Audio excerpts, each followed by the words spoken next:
मध्य प्रदेश के जिला सागर क्षेत्र, इस वक्त हम खिमलासा गांव में पहुंचे हैं। खिमलासा गांव एक ऐसा गांव है जो यहां बिना विधानसभा में शायद जानने ये परिचय के वैसे मोहताज नहीं है, और एक ऐसे व्यक्ति हैं जो समाज जो एक सचिव साहब यहां के हैं। सरकार है, डबल इंजन की सरकार है, लगातार विकास की गंगा, विकास की लहर बहाए जाने की बात है तो कही जा रही। तो क्या वह योजना धरातल पर भी उतरते हुए देखी जा रही है? क्या वह दावे सारे धरातल पर भी है? और जो पात्रता की श्रेणी में आने वाले व्यक्ति को क्या उन योजनाओं का लाभ भी मिल पा रहा है, वो भी जानेंगे। और उन योजनाओं को धरातल पर किस तरह लागू कर रहे हैं वो भी हम जानेंगे। सचिव साहब इस वक्त मौजूद है, बखूबी अपनी जिम्मेदारी के साथ लगातार काम करते हुए देखे जा रहे हैं। लंबे समय से इस क्षेत्र में तैनात भी हैं, काफी है जो चर्चा भी काफी होते हुए भी देखी जाती है। तमाम विकास को लेकर बात करेंगे। बिजली, सड़क, स्वास्थ्य, शिक्षा, क्या कुछ यहाँ पर व्यवस्था कितनी दुरुस्त है वो भी जानेंगे। स्वागत है सचिव साहब आपका। सर नमस्कार जी, क्या नाम है आपका? मेरा नाम जगदीश साहू है जी। मैं पिछले अक्टूबर 2014 में मैं यहाँ पदस्थ हुआ था जी। और सितंबर 21 में मेरा यहाँ से ट्रांसफर हो गया था। 2.5 साल बाद पुनः मेरा मार्च में ट्रांसफर हुआ था जी। आज मुझे लगभग 2 साल पुनः होने वाले हैं जी।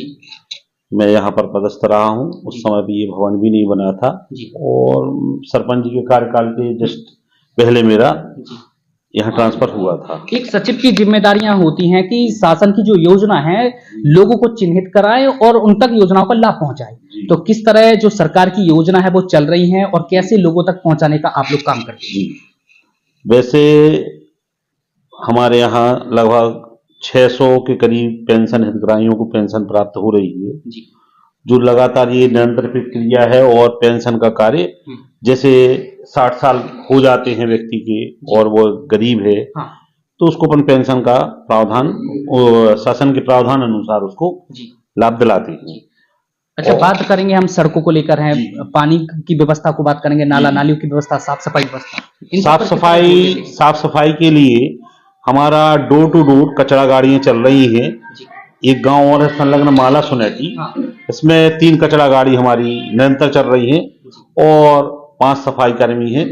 और चूंकि क्षेत्र बड़ा है और 5 सफाई कर्मी है तो पर डे तो वो नहीं जा पाते, लेकिन निरंतर प्रक्रिया के तहत 1-2 दिन में वो लगाते रहते। इसके अलावा यदि ज्यादा कचरा या कुछ हो जाता है तो हम लोग डेली बेसिस पे भी मजदूर लगाकर उसकी सफाई निरंतर कराती हैं।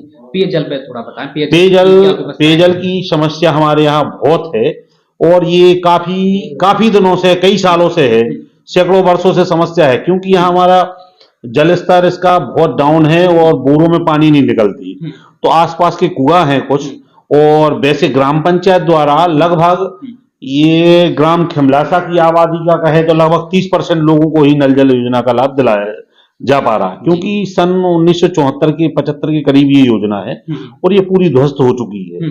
और नदियों में भी ये नरेंद्र नदी के पास से ये पानी आता है और अभी तो जल स्तर फिर भी ठीक है तो पानी आ रहा है। और पिछले विगत वर्षों को देखें तो जनवरी में हम लोगों का पानी खत्म हो जाता था, दिसंबर जनवरी में। तो हम लोग पास से एक जो कुआं रहता है तो वहां से हम इनटेक वेल में पानी ले आते हैं, फिर गांव में सप्लाई होती है। सड़कों के बारे में बताएं, क्या स्थितियां अभी 3 साल के कार्यकाल में अभी बदलाव हुआ है? मैं लगभग यहाँ 10 साल मेरा कार्यकाल हो चुका है, 9 साल। और सड़कें पहले बहुत, आप गांव में जाके पूछ सकते हैं, और 10 साल पुरानी भी सड़क भी आज डली है जो, तो वो भी आज ऐसी लग रही है जैसे आज नई डली हो। 10 साल की पुरानी, अब तो कहीं पूरे।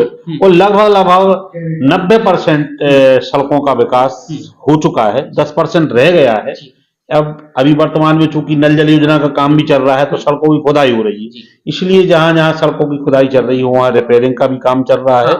और सरपंच जी भी विशेष तौर पे ध्यान देकर खुद खड़े होकर वो रिपेयरिंग कर रहे हैं। ये एक ऐसा क्षेत्र है जो काफी बड़ा क्षेत्र है और लगभग यहाँ की वोटिंग और जनसंख्या भी बहुत ज्यादा, आबादी की तो बात ही कुछ और है। यहाँ पे और भी व्यवस्था, जैसे यहाँ पे लोग चाहते हैं, खासतौर पे यहाँ पे अच्छा खासा मार्केट भी यहाँ पर है, खेलकूद मैदान हो, इलाज के लिए व्यवस्था हो, शिक्षा पर भी हम चर्चा करेंगे। एक ये कि खेल कूद के लिए हमारे यहाँ स्टेडियम बना हुआ है वो तो आपके कार्यकाल में हाँ, बनाया पिछले कार्यकाल में आरईएस विभाग के द्वारा बना था। 80 लाख का स्टेडियम में हाँ। टूर्नामेंट वगैरह वहां पर होते हैं। जी। या हमारा हाई स्कूल का ग्राउंड है, वहां पर भी जी। टूर्नामेंट वगैरह हो हाँ, जाते हैं। हाँ। और स्कूल में हमारा हाई स्कूल की जो रिकॉर्ड है पूरे सागर जिले में सबसे टॉप परसेंटेज में, शासकीय संस्थाओं में हाँ। सबसे टॉप रिजल्ट आता है जी। हमारे हाई स्कूल खिमलासा का जी। और हायर सेकेंडरी खिमलासा का। जी।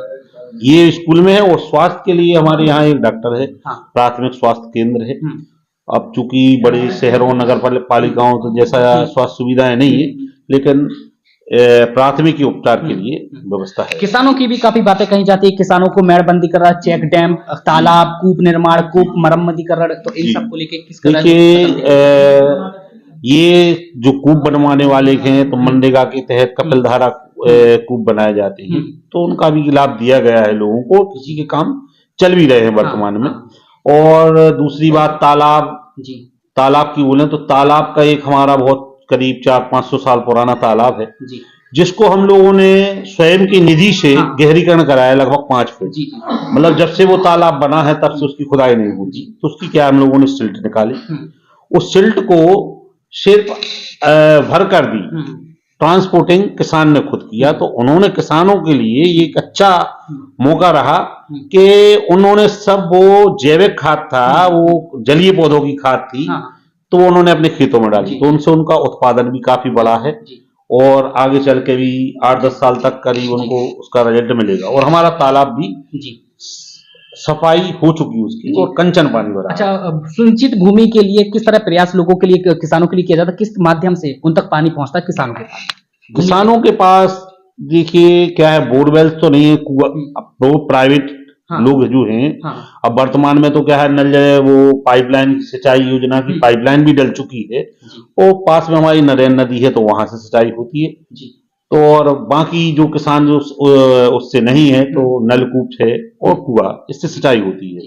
बाकी देख सकते हैं तमाम व्यवस्था पे हमने हाल जाना, बिजली, सड़क, स्वास्थ्य, शिक्षा, तमाम व्यवस्था है, लगातार उन पर पहले ही जोर दिया जा चुका है। यहाँ पे स्टेडियम की बात करेंगे तो पहले ही यहाँ पे बनकर तैयार हो चुका था। समुदाय भवनों पे और थोड़ी सी चर्चा करेंगे। सामुदायिक भवन भी हमारे बने हुए हैं, जैसे पंचशील बाबा साहब अम्बेडकर जी के प्रांगण में एक सामुदायिक भवन बना है। एक हमारे यहाँ नई बस्ती में नेमा वावड़ी के यहाँ भी सामुदायिक भवन बनकर तैयार हो चुका है। और एक अभी वर्तमान में 15 लाख का सामुदायिक भवन स्वीकृत हुआ है, वो बालाजी मंदिर के पास बनेगा। मंदिरों के पास बनवाने से ये है, लोगों को सांस्कृतिक काम, विवाह कार्यक्रम, इन कार्यक्रमों को वहां मंदिर के प्रांगण में करवाते हैं, इसलिए उस क्षेत्र में बनाया गया। और लाइट की बात करें, प्रकाश की, तो 2015 से सरपंच जी ने स्ट्रीट लाइट लगाई है।